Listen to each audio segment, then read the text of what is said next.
Démarrer sur un rythme soutenu, le chantier d'aménagement en 2x2 voies de la route Libreville-Ntoum semble marquer le pas.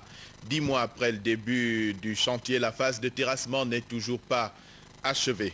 C'est la veillée d'armes pour les candidats admissibles au baccalauréat session 2011, fait inédit. Cette année, le gouvernement a pris l'initiative pour un accompagnement pédagogique et psychologique des impétrants.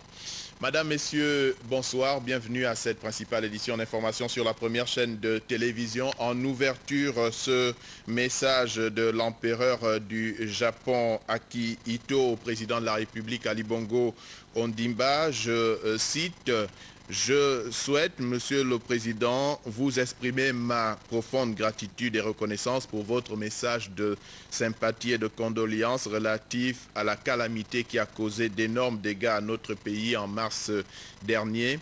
Cela exigera plusieurs années d'immenses efforts de l'ensemble du peuple japonais pour la reconstruction de ce qui a été dévasté dans ce sinistre. Cependant, au cours des visites que j'ai pu effectuer avec l'impératrice dans les régions sinistrées, aussi bien au niveau des installations, nous avons pu nous rendre compte de la volonté et du courage des personnes affectées.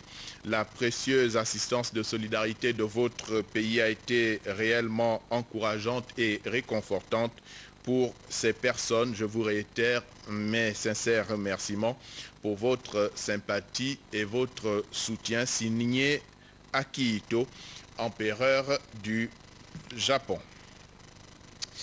Que se passe-t-il sur le chantier de l'aménagement en 2x2 voies de l'axe Libreville-Ntoum? La question mérite d'être posée au regard des contretemps et autres retards observés sur le terrain. En effet, 10 mois après le lancement des travaux, les résultats restent mitigés. La phase de terrassement n'est pas achevée et les déguerpissements semblent marquer le pas. Constat sur le terrain, Rodrigue Tessamwanga. Les travaux de la route PK12 de Libreville-Ntoum avancent à un rythme peu rassurant. La dizaine de camions et autres engins sur le chantier et le personnel, 250 employés dont 95% gabonais, sont à pied d'œuvre.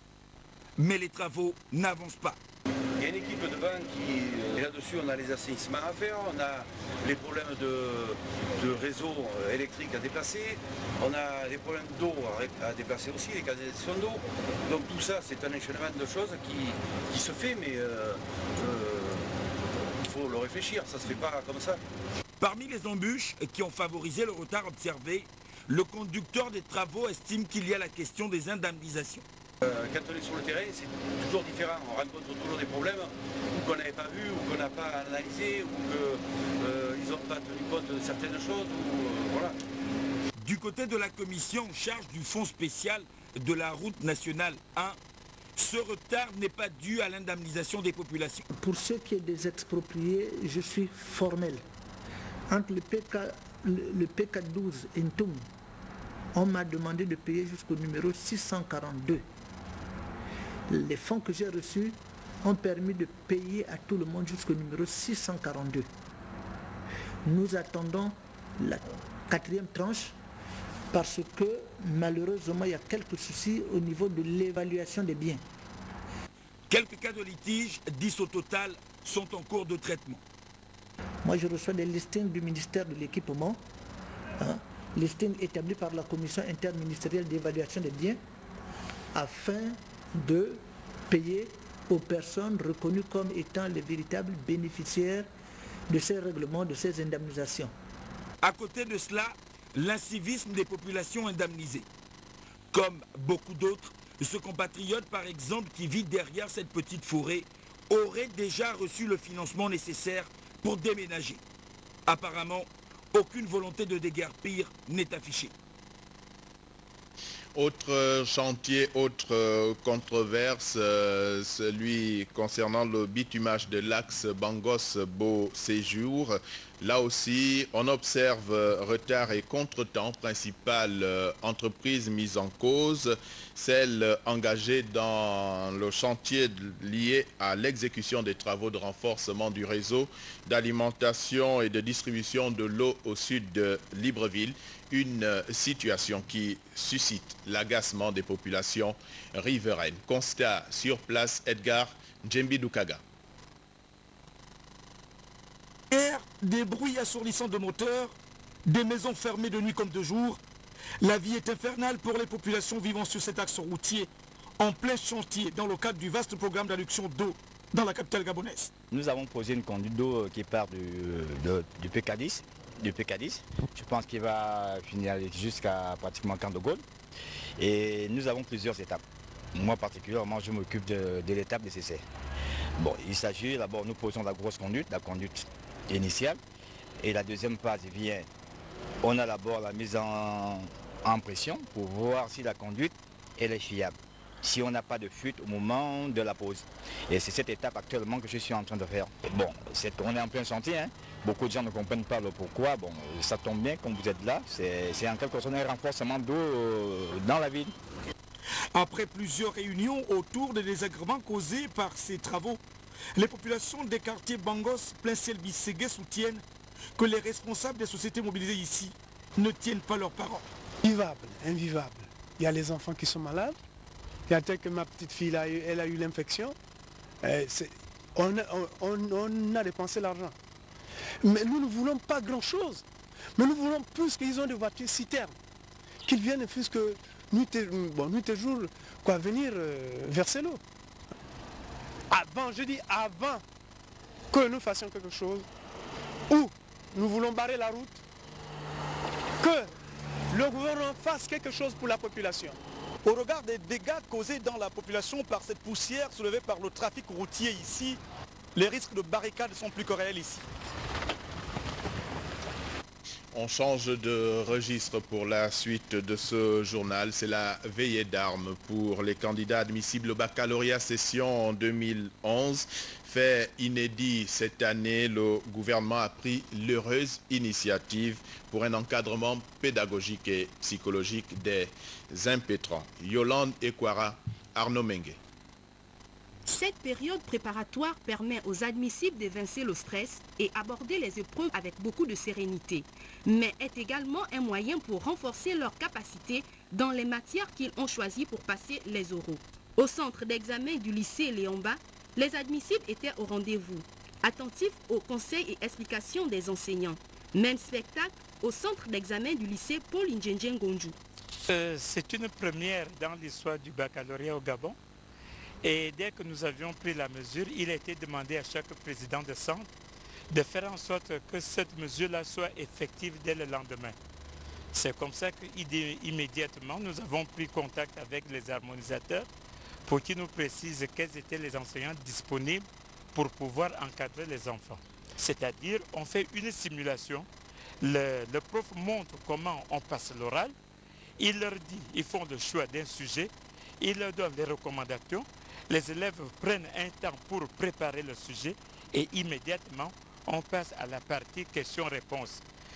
Pour certains admissibles, cet encadrement est la bienvenue. Les cours sont importants pour nous dans la mesure où je pense que ça nous a ressourcés et on a revu certaines choses que au cours de l'année on n'a pas pu faire. Bon, en tout cas, je trouve qu'ils ont été bénéfiques. Toutefois, la mise en place de cette mesure a connu quelques difficultés qui très vite ont été surmontées. Les difficultés rencontrées nous ont amenés à faire en sorte qu'on se mette en liaison entre présidents de centre. C'est ainsi que mon collègue qui se trouve à Jean-Hilaire Aubameyang-Sanyon, nous nous sommes convenus de me faire parvenir certains de ses profs et moi je lui ai envoyé les miens. Les épreuves du deuxième tour du baccalauréat dans tous les centres d'examen commenceront ce jeudi 21 juillet 2011. Et puis la politique pour la suite de ce journal. Nous revenons ce soir sur la déclaration faite par le président de l'Union du peuple gabonais, Pierre Mamboundou, à l'occasion de la célébration du 22e anniversaire de la création de son parti, et déclaration relative notamment à la volonté de l'UPG de participer désormais à l'action gouvernementale. On écoute Pierre Mamboundou. Évidemment, nous allons prendre aussi nos responsabilités dans les responsabilités qui vont nous être données. Il faudra que chacun d'entre nous sache qu'au gouvernement, que dans l'administration, on ne sera pas là pour faire comme les autres, mais on sera là pour montrer l'exemple. Le gouvernement, et je l'ai déjà dit, doit viabiliser, avoir l'eau, l'électricité, avoir des parcelles et faire en sorte que ces personnes-là puissent aller construire. Voilà donc Rodrigue Tessa, vous venez comme nous d'écouter le président de l'Union du peuple gabonais, Pierre Mamboundou. Quelle signification, quelle portée peut avoir ces propos? Est-ce qu'il s'agit pour Pierre Mamboundou d'un changement radical de stratégie et de positionnement politique? David Elamintsa, le discours du leader de l'UPG n'a pas d'autre force sinon de sonner le glas d'une opposition qui s'oppose, mais qui veut véritablement être une force de proposition pour le pouvoir qui gouverne.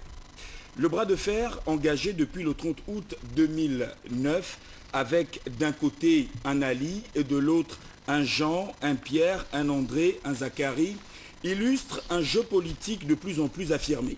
En réalité, le basculement de Pierre Mamboundou change radicalement le rapport de force politique parce qu'il représente près du tiers de l'électorat. Vous vous souviendrez, 25% des suffrages lors de la dernière présidentielle. Si ce ralliement est effectif, cela pourrait davantage isoler l'autre groupe de l'opposition constitué autour de l'ancien candidat à cette même présidentielle, André Baobam, qui a pour allié Zachary Niboto, Jean Yegendon et les autres.